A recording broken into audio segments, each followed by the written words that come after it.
Hello વિદ્યાર્થી મિત્રો, કેમ છો? હું દર્શના પરમાર મારી ચેનલમાં તમારું સ્વાગત કરું છું. તમે જોઈ રહ્યા છો રાહદર્શ એજ્યુકેશન, જેમાં આજે આપણે ભણવાના છીએ ધોરણ 10, એમાં પ્રકરણ 14, જે તમારા માટે સાવ સહેલું પ્રકરણ છે અને ખૂબ જ જરૂરી છે અને વધારે માર્કથી પણ પૂછાય છે. એમાં સ્વાધ્યાય 14.1 નો દાખલા નંબર 10 અને 11 એ બંને આજે આપણે શીખવાના છીએ મિત્રો. ઓકે, ચલો શરૂ કરીએ. ચલો દાખલા નંબર 10 થી શરૂઆત કરીએ. ચલો જો, મેં એની રકમ અહીં બાજુમાં લખેલી છે, જે તમે જોઈ શકો છો. શું કીધું છે એમાં કે ભાઈ એક ગલ્લામાં 50 પૈસાના કેટલા સિક્કાઓ છે? તો કે ભાઈ 50 પૈસાના 100 સિક્કાઓ છે. કેટલા છે? 100. પછી બીજું શું કીધું છે? રૂપિયા 1 ના 50 સિક્કાઓ છે, બરાબર. પછી રૂપિયા 2 ના 20 અને રૂપિયા 5 ના 10 સિક્કાઓ છે. તો તમે જોવું જોઈએ કુલ કેટલા થયા, તો કે 180 સિક્કાઓ થયા. તો આપણે જે કાંઈ પણ લખશું એમાં કુલ પરિણામ બરાબર શું લખશું? 180 સિક્કાઓ લખીશું, બરાબર.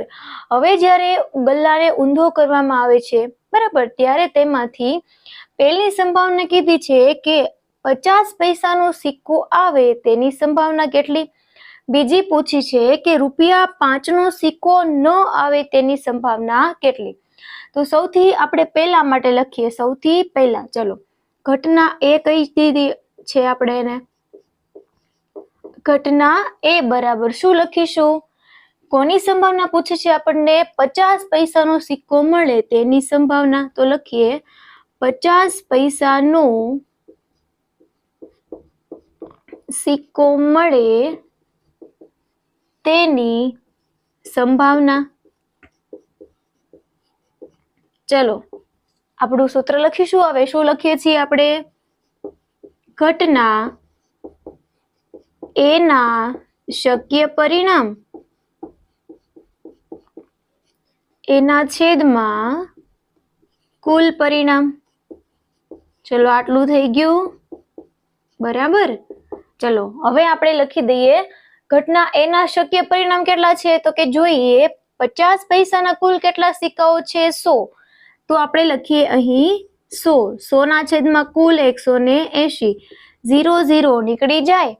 હવે 2 પંચા 10 અને 2 નવા 18. 2 ને કાઢી નાખીએ તો 5 ના છેદમાં 9 જવાબ તમારો આવ્યો. તો 50 પૈસાના કુલ 100 સિક્કાઓ હતા, બરાબર. તો એટલા માટે 50 પૈસાનો સિક્કો મળે તેની સંભાવના શું થશે?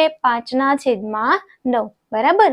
ચલો એની પછી આપણે ઘટના બી વિશે વિચારીએ. શું કીધી છે આપણને ઘટના બી? તો કે જો રૂપિયા 5 નો સિક્કો ન હોય તેની સંભાવના શું? હવે જો એના માટે લખીએ અહીંયા રૂપિયા 5 ના સિક્કાઓ કુલ છે કેટલા? તો કે 10, બરાબર. 10 છે. તો કે કુલ કેટલા છે? તો લખીએ ચલો કે રૂપિયા 5 ના સિક્કાઓ ન હોય, બરાબર. તેના માટે કરીએ તો 180 માઇનસ 10 બરાબર 170 આવ્યા. તો એમાં શક્ય પરિણામ કેટલા આવ્યા? 170. હવે ઘટના બી માટે લખીએ કે રૂપિયા 5 નો સિક્કો ન મળે તેની સંભાવના. ચલો આપણે પહેલા સૂત્ર લખી નાખીએ, જે આપણે સૌને ખબર છે. ઘટના બી ના શક્ય પરિણામ એના છેદમાં કુલ પરિણામ. ચલો સૂત્ર લખાઈ ગયા બાદ શક્ય પરિણામ કેટલા મળ્યા આપણને? 170. કેમ? તો કે ₹5 કુલ 10 સિક્કાઓ છે, બરાબર. આપણને એવું કીધું છે કે ₹5 સિક્કો ન મળે તેની સંભાવના શું? તો આપણે 180 માંથી 10 બાદ કરી દઈએ તો બાકીના બધા સિક્કાઓ કેવા હશે? ₹5 હશે નહીં. એટલા માટે 170/180, 0 ને કાઢી નાખીએ તો 17/18 આટલી તેની સંભાવના મળે મિત્રો, બરાબર. તો આ રીતે પ્રશ્ન નંબર 10 અહીં પૂર્ણ થાય છે. ચલો જોઈ લો એકવાર, પછી આપણે પ્રશ્ન નંબર 11 કરીએ, બરાબર. ચલો પ્રશ્ન નંબર 11.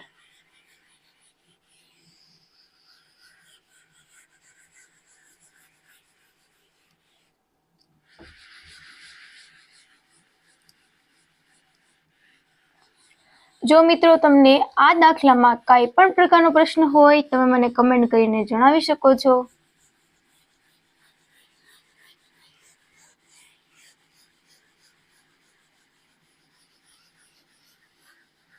ઓકે, ચલો દાખલા નંબર 11 જે છે એની રકમ મેં લખેલી છે, આપણે જોઈ લઈએ. શું કીધું છે કે ગોપી પોતાના માછલી ઘર માટે દુકાનમાંથી માછલી ખરીદે છે. દુકાનદાર મોટી ટાંકીમાંથી યાદચ્છિક રીતે એક માછલી બહાર કાઢે છે. આ ટાંકીમાં 5 નર માછલીઓ અને 8 માદા માછલીઓ છે. તો બહાર કાઢેલ માછલી નર માછલી મળે તેની સંભાવના કેટલી? હવે આપણને એને શું કીધું છે કે કેટલી માછલીઓ નર છે? તો કે જોઈએ દાખલા નંબર 11 માં નર માછલીઓની સંખ્યા 5 છે અને માદા માછલીઓની સંખ્યા 8 છે. તો કુલ કેટલી માછલીઓ છે? કુલ પરિણામ શું થાય? તો કે લખીએ કુલ પરિણામ બરાબર 8 ને 5 13 માછલીઓ થાય. કેટલી થાય? 13 માછલીઓ છે, બરાબર. હવે આપણને શું કીધું છે કે જ્યારે ટાંકીમાંથી માછલી બહાર કાઢવામાં આવે છે ત્યારે તે માછલી નર હોય તેની સંભાવના કેટલી? તો આપણે લખીએ અહીં ઘટના એ બરાબર નર માછલી મળે તેની સંભાવના. ચલો સૂત્ર લખીએ આપણે સૌથી પહેલા કે ઘટના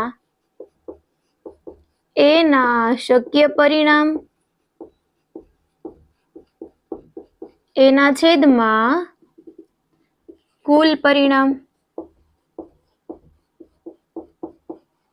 ચલો ઘટના એ ના શક્ય પરિણામ કેટલા થશે મિત્રો? તો કે કેટલી માછલીઓ નર છે? 5. તો લખીએ આપણે 5. કુલ પરિણામ એટલે કે કુલ માછલીઓ કેટલી છે? તો કે 8. આના હવે છેદ ઉડાડી શકાતા નથી એટલા માટે આ જ આપણો જવાબ થઈ ગયો. તો કેટલો જવાબ આવ્યો? 5/8. જો આપણને એની જગ્યાએ એમ પૂછ્યું હોત કે ભાઈ માદા માછલીઓ મળે, બરાબર, તેની સંભાવના કેટલી? તો કે એમાં કુલ કેટલી છે માદા માછલીઓ? 8. તો 8/, ઓકે એક મિનિટ, કુલ પરિણામ 13 થશે ને 8 ને, ઓકે. તો 8/13 જવાબ આવે, બરાબર. તો આ રીતે તમે કરી શકો છો. ઓકે મિત્રો, તો આજે આપણે શું ભણ્યા? દાખલા નંબર 10 અને 11. એમાં તમને કાંઈ પણ પ્રકારનો પ્રશ્ન હોય તો મને કમેન્ટ કરીને જણાવી શકો છો. અને ખાસ કે તમે જો મારી આ ચેનલ પર નવા હોય મિત્રો તો વિડીયોને લાઈક, શેર અને સબસ્ક્રાઇબ કરવાનું ભૂલશો નહીં. Thank you very much.